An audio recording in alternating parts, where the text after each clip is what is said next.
Assalamualaikum dan salam sejahtera. Hari ini kita akan teruskan pembelajaran kita dalam tajuk Bab 2 Nutrisi dan Pengeluaran Makanan Kita Nitrogen dalam pelajaran sains tingkatan 5. Okey, pada hari ini apa yang kita akan pelajari adalah yang pertama, memerihalkan kita nitrogen. Yang kedua, menerangkan proses-proses yang terlibat dalam kita nitrogen. Ketiga, kita menerangkan kepentingan kita nitrogen. Okey, apakah maksud kita nitrogen? Okey, kita nitrogen adalah kitaran semula jadi di bumi yang menunjukkan unsur nitrogen dikitakan antara tumbuhan dengan haiwan dan seterusnya atmosfera, tanah dan air. Okey, sekarang kita nak tengok kita nitrogen ya. Yang pertama, kamu perlu mengingati nama peringkat ya. Kedua, cuba ingati nama proses. Dan yang ketiga, cuba kamu ingat nama bakteria yang terlibat. Sekarang kita cuba tengok pada yang pertama, iaitu nama peringkat. Okey, kita mulakan dengan gas nitrogen di atmosfera. Okey, nitrat, protein tumbuhan, protein haiwan, sebatian amonium, nitrit.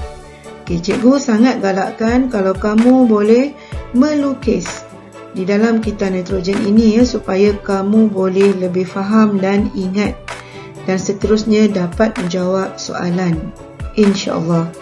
Sekarang kita tengok kita nitrogen.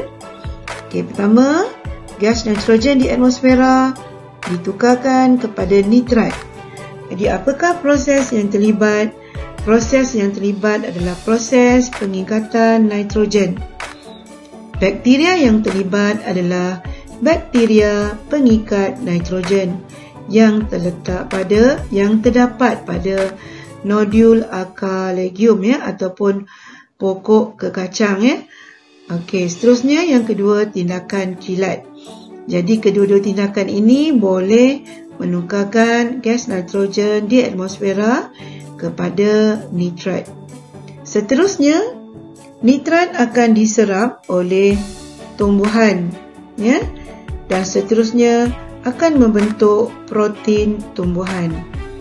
Tumbuhan akan dimakan oleh haiwan ya, dan akan membentuk protein haiwan. Tumbuhan dan haiwan akan mati dan mereput dan seterusnya mengalami proses penguraian, dan ianya dijalankan oleh bakteria pengurai.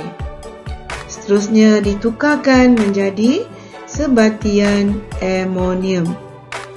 Sebatian amonium pula akan ditukar menjadi bentuk nitrit melalui proses penitritan dengan menggunakan bakteria penitritan.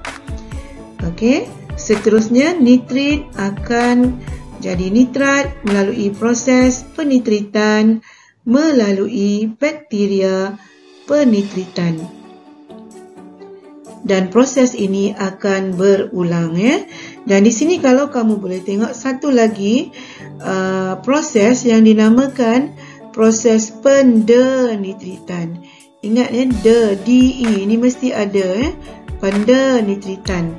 Proses pendenitritan ini adalah proses yang akan menukarkan nitrat kembali kepada gas nitrogen di atmosfera ya, melalui tindakan bakteria pendenitritan. Jadi di sini kamu dapati ya, apa yang kamu boleh kenal pasti di sini. Okay, nama bakteria adalah seperti nama proses ya. Okey, jadi sangat mudah untuk kamu ingat ya. Okay, seterusnya, kita tengok apa yang kita soalan kuis ni. Boleh tak kamu jawab? Cuba kamu jawab sekejap. Okey, dalam proses di sini cikgu letakkan 4 proses Okay, cuba kamu tuliskan apakah nama mikroorganisma dan apakah nama tindak balas. Okey. Okey, yang pertama, proses penitritan. Apakah nama bakterianya? Bakteria penitritan. Okey, pengikatan nitrogen. Bakteria pengikat nitrogen. Penguraian. Bakteria pengurai. Pendenitritan.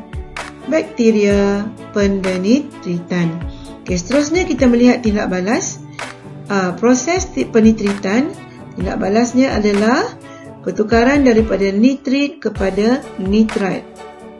Pengikatan nitrogen iaitu nitrogen kepada nitrat. Penguraian, tumbuhan dan haiwan yang mati ditukarkan kepada sebatian amonium. Manakala pendenitritan adalah nitrat kepada nitrogen. Cikgu harap kamu boleh ingat nama-nama bakteria dan nama-nama proses dan juga tindak balas yang terlibat. Okey, seterusnya kita akan melihat apakah kepentingan kita nitrogen. Yang pertama, kepentingan kita nitrogen adalah membantu dalam mengekalkan kesuburan tanah. Okey, yang kedua, memastikan kesinambungan rantai makanan dan siratan makanan. Yang ketiga, mengekalkan keseimbangan unsur nitrogen dalam alam semula jadi. Jadi ini adalah 3 kepentingan kita nitrogen. Okey. Okey, seterusnya cikgu harap kamu dapat membuat latihan yang berkaitan dengan tajuk kita nitrogen dan teruskan membuat banyak latihan yang berkaitan dengan tajuk ini. Semoga kamu semua berjaya dengan cemerlang Okay, be the best among the best. Okay, nanti kita akan jumpa lagi pada slot yang akan datang. Sekian, Assalamualaikum warahmatullahi taala wabarakatuh.